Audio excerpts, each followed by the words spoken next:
Yeah, the breaking news may or may not shock people, but Peyton Manning and the Indianapolis Colts will part ways after 14 years.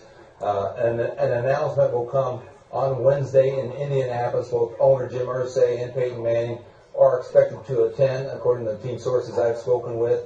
And you can talk about the $28 million bonus all you want, but I haven't been given specific reasons, just that this decision has been made. And they'll make that announcement. There will be a press conference on Wednesday. Can you give us some insight to just how gut-wrenching and emotional this has been for both sides? Well, I think it's been very gut-wrenching. I mean, Jim Irsay has expressed that, just how much he cares for Peyton Manning, has expressed concern about Peyton's health along the way, and yet as Peyton Manning has been medically cleared, and we've observed him work his rear end off, and if anybody saw him at Duke last week, or the people who were at Duke last week when he threw 4 or 5 days in a row, including some of his current Colts receivers, some former coaches like David Cutcliffe, his former offensive coordinator at Tennessee, Tom Moore, who was his former offensive coordinator at the Colts, all basically walked away and said, wow, this looks like Peyton Manning to me. But you can just say circumstances. Think about it. Who would have known the Colts were going to go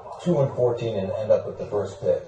And maybe who would have known that Peyton was going to have this neck injury and then actually make a comeback. It's just I think circumstances more than anything have dictated this decision in which Manning will not return to the Colts. When we have discussed this previously, you had said there was a scenario that if Peyton was ready to play but didn't play for the Colts, that he might consider retirement. What would you believe would be where he is leaning now? I think, based on what he probably heard from his friends and his coaches last week, he's worked too hard to walk away from the game. He's made too much progress to walk away from the game that he loves so much.